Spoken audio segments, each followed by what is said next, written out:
Oke guys, nanti malam nih big match di jam 2 malam antara Prancis dan Norwegia. Nih ada nama besar nih, Haaland dan Mbappe nih. Nah, ini kan satu orang ini kan emang cukup disoroti ya dari media-media juga. Dan untuk top skor sementara ini dia juga memperoleh 4 gol. 4 gol, Haaland 4 gol, Mbappe 4 gol. Tapi kalau kita lihat dari skuadnya Prancis itu sendiri dan Norway itu sendiri, dari segi pertandingan pun dia 2 match terakhir sama-sama menang nih ya kan, lawan Irak menang, lawan Senegal juga menang. Nah, kita lihat nih nanti nih di jam 2 dini hari nanti gimana nih menurut lu nih Bob sama Adit nih. Nanti di jalannya pertandingan antara Norway sama Prancis nanti. Kalau secara kita bicara dari 2 match pertandingan nih, Prancis tuh dia baru kegolan 1 kan lawan Senegal kan. Iya, Senegal 3-1. Iya gitu. Kalau Norway ya lawan Senegal 3-2 tuh. Di babak kedua sempat kegolan 2 gol kan. Betul. Gitu. Jadi ya secara pertahanan gue main pertahanan dulu. Kalau pertahanan sih Prancis lebih oke lah karena ada dalam Upamecano, ada Saliba. Tuh kuat tuh ya, ngenahan si Haaland kuat tuh ya dia. Ya kalau ada sama Saliba ya. Saliba sama Upamecano lah. Tengahnya juga ada Rabiot juga oke lah kemarin kan di lawan misalnya Senegal pun Irak juga maksudnya posisinya ya masih bisa bertahan oke gitu. Makanya nah kalau striker tuh karena ada Olise sih, masa Olise yang bisa apa ya kalau tiba-tiba misalnya lagi buntu di kayak waktu lawan Senegal kan di babak utama gitu. Jadi jalannya laga emang menurut gue sih gue mesti ngulain Prancis ya dengan Norwegia karena Norwegia tuh masih kayaknya terlalu ngandelin juga enggak sih, kayak ya Haaland emang menurut gue kalau Haaland dimatiin opsinya siapa lagi gitu selain Odegaard juga pun kan ya performanya di Arsenal juga agak kurang kan di Arsenal kan gitu. Jadi menurut gue sih kan Prancis tuh bisa menang sih tinggi sih gitu. Seharusnya lu dukung yang Arsenal aja, Bu. Nggak usah dukung Prancis. Ya kan Prancis ada Arsenal ada Saliba. Oh iya, Saliba. Iya. Gue malah dulu dukung apa bisa dukung Arsenal tuh gara-gara Prancis. Oh gitu. Iya dulu Thierry Henry kan Prancis. Pires Prancis. Iya Pires Prancis, Wiltord Prancis. Leonberg? Hah? Leonberg? Swedia. Jadi kok lo nyumbel sih gitu. Terus ya kan maksudnya pemain Prancis gitu. Jadi ya kan Prancis untuk menang sih tinggi gitu. Bergkamp kayak juga kan? apa? Bergkamp? Ya kan Belanda. Iya benar. Lu ngetes sama gimana nih? Iya gitu. Tapi gimana nih Dit, jalannya pertandingan nih Prancis sama Norway nih? Kalau gue sih prediksi Prancis ya 60-40 lah. Buset. Gue ngerasa Prancis ini ya dari awal aja udah diunggulkan untuk juara gitu. Bisa dibilang dia tim yang kayaknya salah satu tim di Piala Dunia kali ini yang lini per lininya itu kualitasnya nggak main-main ya menurut gue, dari kiper, dari back, tengah, sama striker. Nah itu bahkan sampai ke cadangannya pun juga masih bagus gitu. Gue rasa Prancis menang, cuman yang gue pengen lihat sih Prancis tuh bisa digolin gak nih sama Norway nih. Oke. Masalahnya kan Norway juga ngeri juga waktu itu pas kualifikasi Italia juga dibantai 2 kali kalah loh. Lek-lekan gitu kan. Gue penasaran nih Haaland CS nih bisa nggak nih nembus pertahanan Prancis yang baru kegolan 1 sejauh ini gitu. Iya. Udah gitu kan dari kanan sampai kirinya untuk lini belakangnya ya itu ada Konde, kanannya bisa Saliba, bisa Upamecano, kirinya si Theo Hernandez. Nah itu oke juga tuh dah. Tapi yang gue perhatiin nih ya, soalnya kan mereka ini udah otomatis masuk ke 32 besar. Nah yang gue khawatirkan nih nanti malam permainannya malah kayak lapis keduanya, kayak nggak terlalu serius banget lah ya kan, emang udah nggak diinin lagi kan, kayak udah enggak. Kalau menurut gue ini serius karena ya nyari aman kan? Juara kelas, juara grup. Oh berarti tidak. Karena ini ngaruh ke nantinya masa depannya. Iya, masa depannya tergabung ke bagian mana nanti setelah ini bakal ngelawan siapa tuh ngaruh banget menurut gua. Dia pasti nggak ada yang main-main. menurut gua rotasi sangat berbahaya sih di sini ya. Gue yakin karena sampai final tuh paling cuman 8 match atau 9 match. Ya sekitar segitulah ya. Sekitar 8 atau 9 match itu menurut gua pelatih pengen nemuin formula pemain tuh yang benar-benar matang gitu. Oke. Menurut gua rotasi tuh sangat jarang sih harusnya ya. Kecuali super sub gitu tiba-tiba ada yang masuk. Oh bisa itu. Karena ada taktik yang dirasa kurang bagus gitu. Iya. Kan Prancis sih tinggi ya. Maksudnya kalau lihat dari permainan si Norwegia emang percaya dirinya tinggi gitu. Maksud gue yang Norwegia bisa menang di 2 pertandingan itu karena percaya diri tinggi. Bahkan dia abis pertandingan pun ada kayak apa sih ritualnya kan kayak gitu kan Norwegia kan. Jadi kayak dia percaya diri sangat tinggi. Kalau Prancis emang ya secara permainan diunggulin, secara individual pemainnya juga bintang semua gitu. Tapi menurut gue sih Prancis akan lebih mendominasi sih karena yang lu bilang tadi kalau dia juara grup kan bisa lumayan kan ketemunya di bagian-bagian. Iya benar. Iya juara grup dia ketemunya itu 3 terbaik. Nah itu lebih terbaik kan. Iya. 3 terbaik. Gitu. Ya iya sih itu ada salah satu itu juga ya kan kemungkinan ya kalau juara 1 liga 3 terbaik juara 2 ini nanti ketemu runner up juga. Pokoknya pemenang ini kalau nggak salah yang juara grup itu bakal ditunggu Jerman kalau sama-sama menang. Iya, itu sih itu. Di bagannya itu pokoknya kalau yang juara grup. Sementara kalau runner up itu bakal ditunggu Brazil. Pokoknya di bagan itu di sebelah kanan kalau nggak salah. Itu bakal ketemu di 16 besar. Iya.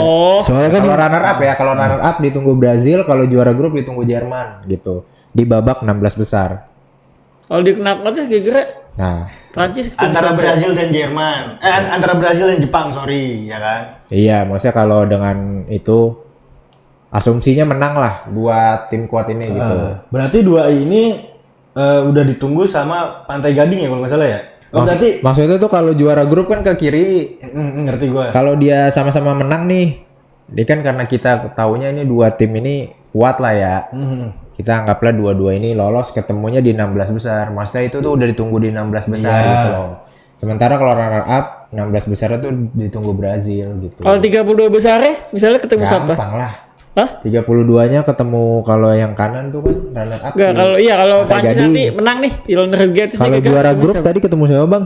Juara grup itu ketemu sama Ya maksudnya peringkat 3-nya tuh belum jelas tuh. Kemungkinan kan Swedia Cuman kan Prancis. itu bisa turun terus kalau peringkat 3. Lu mendingan ketemu peringkat 3 apa runner up grup? Coba gitu. Peringkat 3 makanya gue bilang peringkat 3 kira siapa ya gitu. Tapi kalau misalkan tapi gue nggak tahu nih si Didier Deschamps ya. Entah tapi kayaknya ekspektasi Didier Deschamps sih kayaknya emang mau sapu bersih sih kayaknya. Iya. Emang satu grup ini nih. Cuman ada berita nggak enak nih. Apa nih? Didier Deschamps tuh ibunya kalau nggak salah ya. Oh meninggal. iya gue baru tahu Dia tuh. kan Ya, gue baru tahu. menemani Prancis nanti di bench pun nggak ada. Nggak ada. Ya mungkin Nah, itu mungkin jadi salah satu itu juga tuh. Mungkin bisa jadi salah satu faktor Prancis mainnya lebih ngotot. Ya mungkin pelatihnya juga langsung main. Ya. Tahu kan lu siapa? Siapa? Mbappe udah. Oh, Sambil instruksi dia. Diktator. Gue yakin itu. Diktator. Bukan diktator ya. Memang Mbappe ini di Prancis itu emang beda ya. Dia emang kayak ada privilege lebih lah ya kan. Bisa ngasih Mungkin, arahan-arahan gitu, komando gitu ya. Pasti iya. Gak menutup kemungkinan lah. Pasti itulah. Kasih Mbappe itu di Prancis lebih besar. Tapi kita juga kan ngelihat juga nih. Gue pengen banget nih nanti malam ngelihat dua orang yang cukup menggemparkan dunia nih ya, Haaland dan Mbappe nih ya, yang digadang-gadang nanti the next Messi ya sama Ronaldo. Maksudnya dalam artian levelnya dia itu memang masih di bawah Messi dan Ronaldo. Tapi kalau untuk rivalitas, ini kita mau ngeliat juga nih antara Mbappe dan Haaland. Ya, kandidat masa depan pemenang Ballon d'Or lah. Ya, next rivalnya nanti. Setelah era Messi Ronaldo. Gitu. Iya kalau bisa asal maksud gue kalau Mbappe kan udah terbukti misalnya di PSG di Madrid, kalau Haaland mungkin masih di Manchester City kan. Nah itu kalau misalnya dia mungkin Lu kira emang sextuple Manchester City nggak terbukti gitu? iya benar maksud gue. Cuma maksud gue kalau di City dia bisa tantang di klub lain gitu. Tapi kan Mbappe 2 musim puasa. Terus Kan di situ secara satu gol, kan kalau bilang tadi rivalitas. oh iya rivalitas. Jadi kalau mau rivalitas dia pindah ke Barcelona Haaland. Nah, itu baru Harusnya. rivalitas. Biar Nah, langsung gitu, iya. rivalitas langsung gitu. Ya gue pengennya sih gitu, gue pengennya Gitu. gitu. Oke balik ke rival, kayak seru nih ya ngebahas rivalitas ya. Nah kalau misalkan untuk kansnya Haaland ke Barcelona sih itu lebih besar sih ya. Kalau menurut gue kayak disorotnya pun itu kayaknya lebih besar karena di situ di La Liga sendiri itu ada Mbappe. Ya kalau bilang rivalitas ya seandainya. Cuman kalau kita balik Iya lagi, seandainya ini ya. Iya. Nah. Gua nggak berani ngomong, ntar ada muka gua di klip. Prancis Norwegia udah ada ini belum sih? Kayak kira line up-nya siapa aja pemain susunan pemainnya kira-kira belum ada ya? Belum ada. Cuman mungkin bisa diprediksi dari pertandingan-pertandingan sebelumnya. Iya itu pokoknya yang tadi gue bilang kayaknya karena ini meskipun udah sama-sama lolos ya, ngincernya kan pasti juara grup. Kayaknya nggak bakal banyak rotasi kayak Brazil aja contohnya. Kayak Brazil tuh pas Ancelotti kan nyoba Igor Thiago, mungkin dianggap tuh Igor Thiago adalah nomor 9 yang paling bagus lah buat skema permainannya. Cuman ketika Igor Thiago jelek, ya udah nggak bakal dimainin lagi gitu loh. Kalau bicara Cuman kalau untuk rotasi, kecuali kalau- dia juara grup sih, harusnya bisa rotasi gitu. Kalau untuk lebih pengalaman ya, Mbappe sama Haaland ini Haaland baru debut di 2026 ini untuk World Cup ya. Tapi untuk edisi Mbappe-nya itu sendiri dia udah ada 18 sama 2022. Iya, 3 edisi berarti kan sama Nah, ini yang ya. ketiga. Tapi kalau untuk secara pengalaman ya Mbappe lebih diunggulkan gitu kan di World Cup. Bahkan di 2022 itu sendiri kan Mbappe jadi salah satu top skor dengan 8 gol. Tapi nah ini ada fakta unik juga nih Iya. kan. Nah, Kenapa di masalah untuk top skor ya, untuk pemenang Golden Boot itu sendiri. Kita lihat dari edisi 4 Piala Dunia rata-rata itu hanya mengemas 5 sampai 6 gol. Kayak contohnya di tahun 2010 itu ada siapa namanya? Thomas Muller. 5 gol. Di 2014 itu ada James Rodriguez itu ada 6 gol, dia mengemas 6 gol. Terus di 2018 itu ada si Harry Kane 6 gol. Nah, untuk 2022-nya itu ada 8 gol di Mbappe. Nah, nggak menutup kemungkinan ini di 2026 bisa sampai 2 digit sih kalau menurut gue ya. Ini soalnya di fase grup aja ini match pertama sama match kedua aja itu udah ada yang sampai 5 ya gol. Messi udah 5 gol. Iya. Si Haaland, Mbappe 4 4 gol, gol. Vini 4 gol. Vini tapi udah 3 kali main kalau Vini. Iya. Kan, kalau ini kan masih 2 nih. Messi iya, baru mereka 2. nih, iya nih, Iya, bener, Mbappe, bener. Haaland baru 2 gitu. Di edisi 2026 ini kan 4 gol ini kan udah ada 3 pemain dan 5 gol. Nah, Messi ini 5 gol ini bisa juara di tahun 2010 nih. Gak menutup kemungkinan di 2026 ya bisa sampai 15 atau 20 lah ya kalau menurut gua. 2 digit harusnya bisa sih harusnya ya. Bisa. Cuman kayaknya di babak gugur sih bakal seret sih. Menurut gue ya pasti ya karena kayaknya lawannya juga bakal alot mainnya ya namanya fase gugur nggak ada lek-lekan lagi ya. Iya. Itu pasti kayak ya layaknya final aja lu kayak final kemarin kayak Liga Champion kan juga seketat apa gitu-gitu lah paling menangnya tipis-tipis kecuali emang ada yang jomplang banget secara kualitas gitu. Maksud lu tadi fase gugur lek-lekan maksudnya gimana? Nggak ada Enggak, lek-lekan. maksudnya Oh, nggak ada lek-lekan. Oh iya, Kalau nggak ada kalah udah lek-lekan. pasti gugur kan Oh pasti iya, mainnya pasti kayak gugur. anjing jangan salah nih gitu. Ya maksudnya kenapa tuh kan lebih hati-hati setiap iya, pasti, negara Pasti gitu. Karena lebih alot mainnya. pasti nggak kemungkinan juga ada malah di babak 32 besar ini ada penalti bahkan Ya, gitu. betul. Karena ya dulu kan kayak gitu dulu. Benar. Di waktu 2022 bahkan ada yang negara tuh bisa lolos 2 kali karena penalti itu. Sering penalti, Makanya iya. kayaknya emang untuk kans bisa top score ya mungkin di fase grup mereka udah bisa. Iya, tapi Lebih banyak semoga aja cetak ya, gol semoga aja tuh kayak rekor yang kemarin ya kan 8 gol. Semoga bisa Bisa melebihi ya edisi ini karena emang kelihatannya prospeknya sangat bagus sih udah 2 match aja Messi udah 5 gol sih, gokil sih. Gokil banget sih itu. Iya. Ya dia udah dapat Golden Boot tuh 2010 tuh ya. Nah, balik lagi nih buat skornya Norway sama Prancis. Kalau menurut lu berapa nih? Prediksi skor akhir. Ya prediksi skor akhir. Ya, Bob. amannya apa enggak nih? Kalau amannya pasti orang mikir ya 2-1 gitu. Cuma kalau gue sih kalau main saling terbuka ya 3-2 sih buat Prancis. Kalau saling terbuka ya. Iya. Kayaknya enggak deh. Norway kayaknya tertutup dah, Bob. Soalnya ada Martin Odegaard pemain Arsenal. Iya. Kayaknya dia bakal ngarahin kan kapten juga. Ya kan? 3-2. 3-2 ya. Cuma 2-3-1. Kalau karena mengandalkan Haaland doang, sisi ini tengahnya tuh nggak ada sekuat Prancis. Berarti jelek Martin Odegaard. Iya, maksudnya ngalahin Odegaard doang. Oh iya. Iya. Masa ngumpan dari dia doang. Berarti emang jelek dong Norwegia kan enggak? Maksud gue ya itu. Tapi jangan salah ya, di Norwegia ini pemainnya rata-rata pemain yang di Bodo Glimt itu kuda hitam di Liga Champions kemarin. Iya. Ya kan? Ya kita nggak menutup kemungkinan emang kita nggak tahu loh sampai apa Bodo Glimt aja bisa sampai semifinal Liga Champions. Enggak semifinal. Perempat. Sorry. 8 besar. Berapa? 8 besar apa 16 ya? 8 besar kalau nggak salah. Ya gue ya itu tapi Norwegia punya yang bagus tuh kalau lebih Norwegia punya daya juangnya lebih percaya diri gitu timnya. Fighting. Iya benar. Nah menurut lu gimana nih Dit?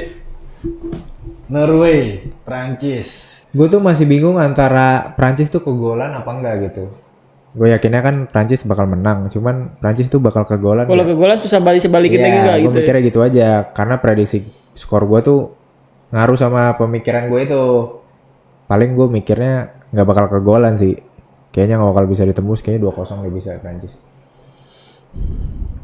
Ya pasti kegolin sih. 2-0 atau 2-1 gitu. Ya amannya 2-1 ya. Iya. Nah kalau gue sendiri sih itu lebih ngelihat antara maksudnya kan dua tim ini kan udah ketemu Senegal nih. Nah di skornya sendiri itu Norway ketemu Senegal itu 3-2. Nah kalau untuk Prancis itu sama Senegal 3-1. Nah kalau gue lihat Norway ini lebih banyak golnya 2 kan. Nah, gue sih berpatokan dengan hal itu. Kita lihat nanti. Kalau menurut gue skornya lebih 3-0 lah. Kalau menurut gue dari Norway-nya nggak ada kejebolan. Soalnya nanti pasti bakal nutup tuh si Haaland tuh. Soalnya backnya ada Saliba, Upamecano. Itu oke lah bisa nutup Haaland. Bahkan juga bisa paling cuma menang 1-0 bisa juga. Maksudnya yang maksudnya gitu. Iya, maksudnya dia nggak terlalu main menyerang banget kan dia juga udah 6 poin buat apa paling setidaknya dengan lini depan misalnya lini belakang nggak usah terlalu di-push ke depan, paling lini depan kayak cuman Olise yang bisa terus Mbappe terus ya kalau Tchouaméni main ya atau Rabiot gitu sih Rabiot tetap di belakang. Gue kayaknya nggak terlalu nge-push. Enggak sih, gua enggak sepakat. Soalnya gini, Bu. Ini rivalitas nih. Ya. Mbappe pasti pengen disorot juga. Ya, ini minimal 3-0 lah. Egonya mencetak gol ya. Iya, pasti. Iya, benar. Ya. Pasti kalau untuk kan buat menang apa nge-push terus pasti nge-push terus. Nah, paling yang di ini ya paling dari Norway itu sendiri. Markir bus atau permainan terbuka itu. Tapi secara motivasi tim harusnya ya. Ini kan sebenarnya kalau Prancis seri aja Prancis kan yang juara grup kan. Iya. Norway ini pasti nggak mau itu seri. Pengennya pasti ngincer menang banget gitu. Jadi buat apa lu kalau masih parkir bus juga? Lu tetap juara 2 gitu, ngerti nggak? Kayaknya juga emang di dua laga awal tuh Norwegia emang kayaknya nggak ada bukan tipe yang bertahan parkir bus kayak gitu. Bahkan udah 3-0 pun dengan pemain terbuka jebol 2 gol sama Senegal gitu. Makanya kayaknya Prancis yang mungkin lebih mainin tempo gitu kayak waktu di awal Senegal gitu. Dia menjaga Senegal tuh gimana sih kalau pemainannya gitu. Jadi dia benar-hati banget. Deskam tuh gue tahu tipe yang kayaknya ketemu lawan tuh nggak langsung dari dulu langsung lihat pemainnya kayak gimana sih gitu ya. Mesti yang lebih hati-hati. Rasa paling ya dia bisa mengincar kemenangan tipis gitu. Cuman Norwegia yang lebih ngotot aja. Gitu. Walaupun mendominasi Prancis ya penguasaan bolanya gitu menurut gue sih. Plus 5 kan, plus 5 plus 4 kan. Iya. Beda satu selisih golnya beda 1. Iya, seri aja Prancis juara grup. Oke. Nah, ini prediksi gua itu untuk skor Prancis dan Norway itu 3-0. Nah, kalau untuk prediksi dari Adit berapa, Dit? 2-1 aja Prancis. 2-1 Prancis ya. Dari lu, Bob? 3-2 Prancis. Nah, Menurut kalian berapa nih skor buat Norway dan Prancis ini? Big match soalnya ini kan. Komen di bawah ya. Jangan sering lagi.